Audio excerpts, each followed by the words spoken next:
In today's video, let's hear the unlikely love story of the beauty and the bandit told in the Elder Scrolls III, Morrowind.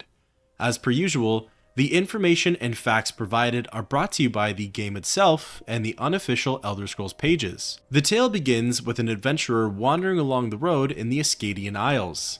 On the trail connecting the village of Pelagiad and Fort Moonmoth, you'll come across a noble Breton woman standing alone. The sight is quite odd, especially in these parts as there are creatures and bandits running about. Stopping to check in on her, "How fare thee, friend?" I learned that her name is Marie Armin. She begs my pardon and asks if I've seen a bandit nearby, claiming that she must find him. Intrigued, I follow up on the topic and she tells me her story. Apparently, Marie was minding her own business, walking along the road, when all of a sudden, a bandit ambushed her. He was a Dunmer, and she emphasizes how strong and dashing he was, which seems like quite the odd detail to add. She says that he didn't harm her at all, and that he only took her jewels. She finishes off by remarking at how gentle he was, and that the two of them talked for a good long while. Curious, I inquire about the stolen jewels. Surprisingly, Marie responds by saying she doesn't even care about them anymore. She claims that she wishes to see the bandit once more. He was apparently charming and had a great sense of humor.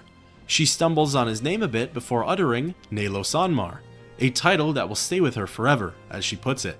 She then insistently asks if I'm able to find him for her. She states that she must know if he could ever love her back. Marie has nothing to offer me, but asks for this favor in the name of love. I'm then prompted with two choices. One is to help her find the myrrh for the sake of love. The other option is calling her a foolish girl and that I don't have time for such games. The former progresses the quest while the latter ends it completely. Choosing to find Nalo Sanmar for Marie, she becomes very thankful. He apparently mentioned that he needed to go north, so Marie suggests heading to the town of Pelagiad. She then hands over her left glove and tells me to give it to him as a token of her love. Armin ends off with saying she's certain he'll want to find her again. Pelagiad is quite close to Marie Armin's location, as it's a short distance southeast. This brings up an interesting point delivered by the unofficial wiki.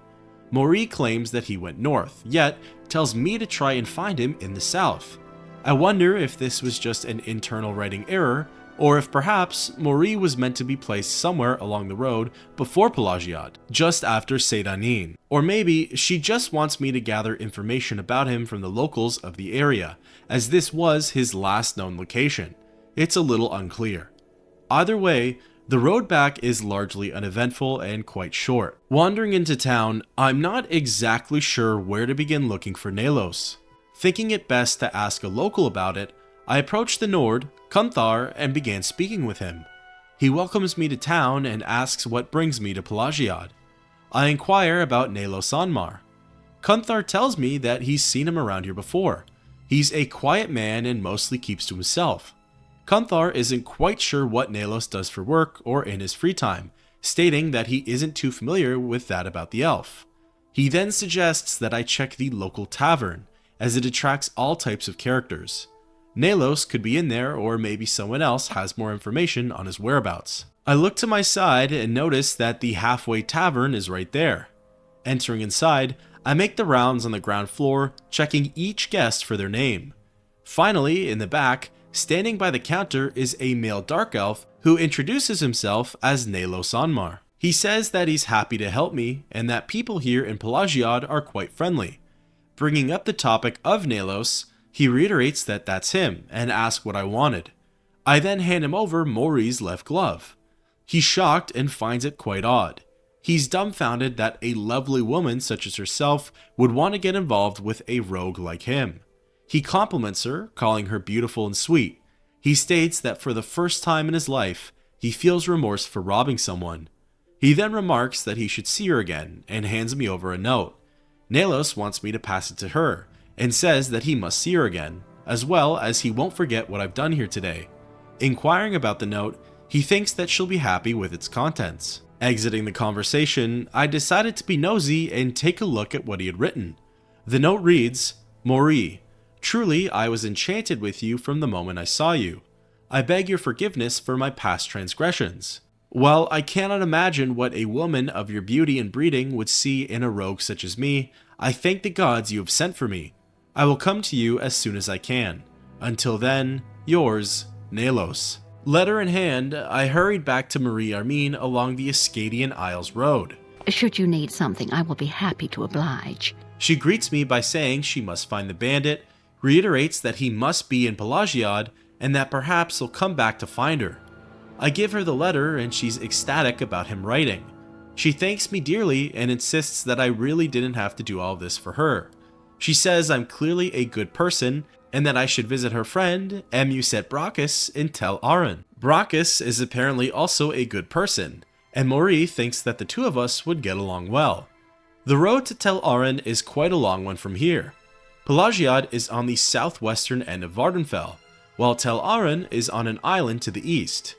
Interestingly, if my character was female, Maury would have sent me to the town of Tel Brenora to meet with a man named Barnard Erely. Tel Brenora is on the southeastern end of Vardenfell, and as the crow flies, closer to Pelagiad than Tel Aran. I had never visited Tel Aran before, and frankly, didn't even know how to get there. My thought was to travel from Seydanin to Balmora via Siltstrider, then from Balmora, use the Mages Guild teleportation services and end up at Wolverine Hall near Sadrith Mora. Finally, from Sadrith Mora, I decided to island hop northwest to Tel Aran.